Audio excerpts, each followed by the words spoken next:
One of the things we get asked every single day is, why the hell are these property taxes so high in Texas? In fact, it's made some people completely avoid many areas in Galveston County because those property taxes are so high. So in this video, I'm going to discuss the 3 reasons why they are so high. I'm also going to give you at least 3 ways that you can lower those taxes substantially so that you won't have to pay so much. You can keep more of your money in your pocket. If you want to learn that tip, be sure you stick around because we're going to get right to it. What's up, everybody? Sherry Hensley here with the Living in Galveston team. If this is your first time to this channel and you want to learn everything about what it's like to live, work, and play on Galveston Bay and how to lower those property taxes, well, make sure you tap that subscribe button and you click that little bell.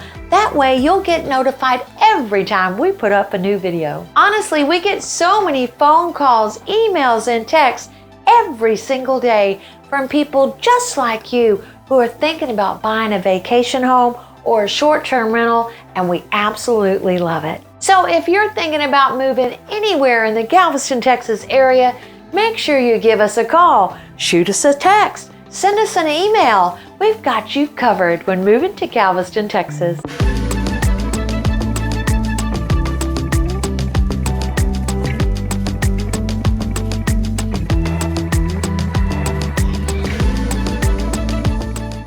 All right, y'all, welcome back. Let's get right to it. So the property taxes are something that sometimes makes people completely turned off from moving to Texas. When you look at it, it's just the number. You know, the price of the property tax.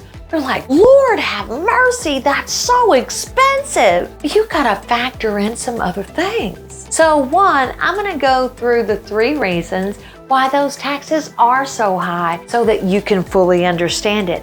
And at the end of the video, I have learned some great ways you can use to reduce those taxes pretty substantially. So you're gonna wanna stay tuned to the end of the video for those tips. Now, you gotta realize the property taxes are making up for a void, for a lull in something, right? So taxes, yeah, I know, but they are a necessary evil. The taxes that you'll see in Texas are the taxes that we're gonna talk about today. So let's start with the sales tax. Our sales tax is going to be considerably lower here in Texas. The Texas state sales tax is 6%. So across the board, that's really not too bad. And in Galveston County, including county and city, sales tax is 8.25%.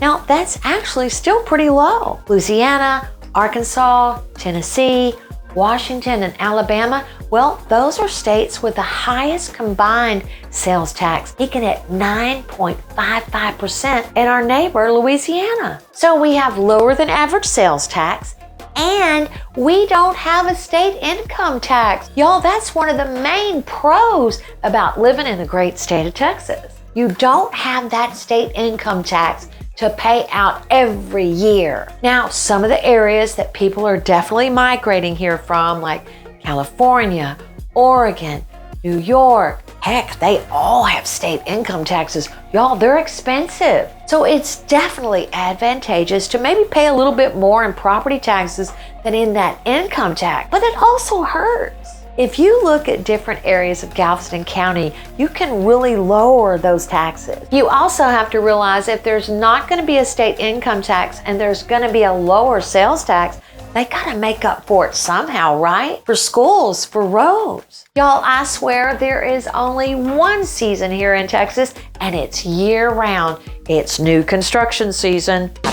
Seriously though, it seems like they are always working on the highways and the roadways, but the state's growing quickly. So infrastructure, renovations, and expansions, well, they're just through the roof, y'all. This is why those property taxes are so high. That's where Texas is gaining the majority of its revenue for those taxes for our infrastructure. Now, my last point on that sales tax is the 6% tax and the no state income tax. I want you all to remember this is the kind of stuff that we vote on locally.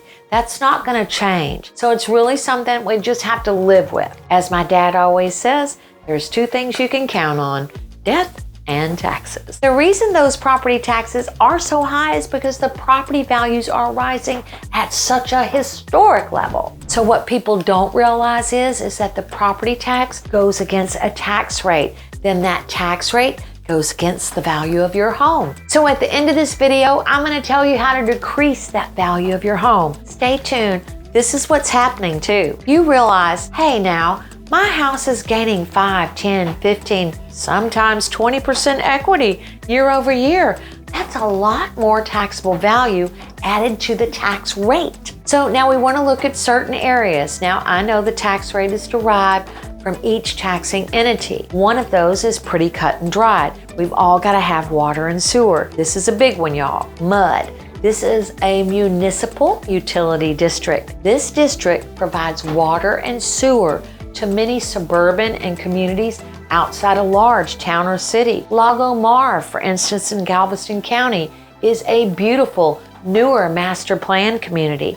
Now those sewer systems and water delivery was built on bonds, municipal utility district bonds. Once you buy a property in the district, you've got to help pay down those bonds for water and sewer. Y'all, these bonds could be 30 or 40 years. And Tiki Island and Bayou Vista, once we pay those bonds down, then it's time to rebuild the wastewater treatment plant and there's a new bond. Always plan on paying that mud tax. That's why you're going to see higher tax rates in some of those new construction areas or highly sought after suburban or beach or bay areas. Properties in Galveston proper have no mud and they have a lower cumulative tax rate because they don't have that mud district. So those are a couple of the things that we look at when we're helping you shop is that tax rate. Certain neighborhoods you can get in with a considerably lower rate if you're going to stay in the city, but it is going to go against your property value. So this is something that also gets paid down a little bit is that tax rate in a neighborhood where once those bonds get paid down, that tax rate will also go down. They're probably also going to go back up when they approve another bond. The value of your home is another reason property taxes go up. Now, I alluded to this earlier. This is all set locally. This is not Texas making those property taxes higher, y'all. So this is what you're going to find. Certain areas, even like Austin, San Antonio, Dallas, some of these major areas, Houston, they're all going to have different tax rates. Others, this is something that we all vote on at the local level. Each municipality is going to vote on that locally. So you have to realize that these local areas are going to look at future projects, expansions, renovations, and they're going to raise or lower those property taxes as well based on the needs of that entity. But here's what you really want to know is how the heck do I lower my taxes? Now, a lot of people have no clue. Some people say,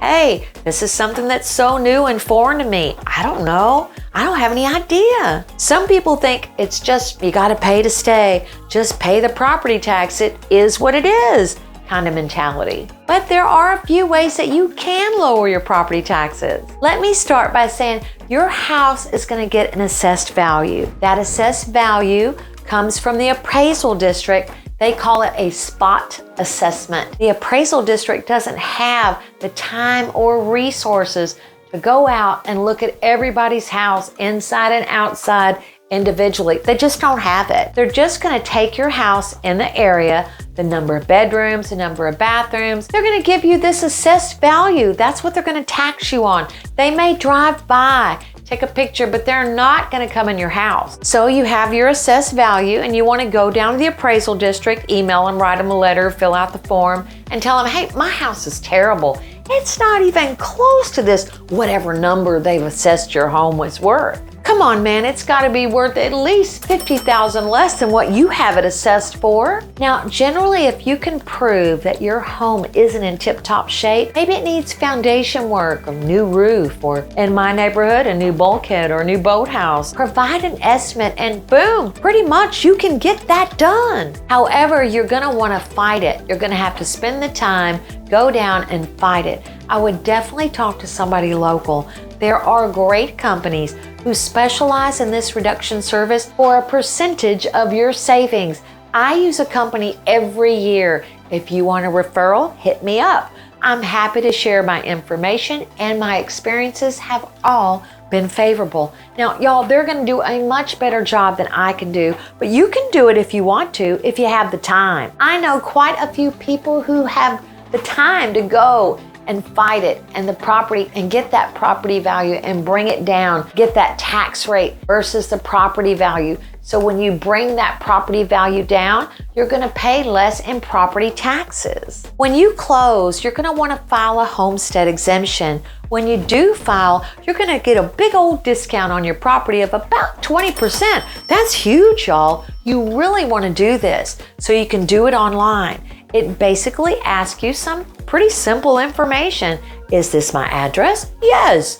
Is this my primary residence? Yes. You only get to do it on one property, but by filing that homestead exemption, it's going to reduce your property value by 20%. So if you actually file a homestead exemption to get 20%, you could lower your home value maybe 30, 40, 50,000 plus, maybe even more. The tax rate that could start saving you hundreds, if not thousands of dollars a year on your property taxes. Y'all, that's why they're so high. It's just something we gotta live with. But you're probably moving here regardless, right? A couple of other exemptions that can be filed to further reduce your tax bill when appropriate for you or your spouse is when one of you turns 65. In addition, there's a disability exemption. Depending on the type of disability, this could be another way to save tax dollars should you have a disability. Reach out to your tax assessor collector's website for specifics. Now, y'all, finding the perfect area, the perfect home,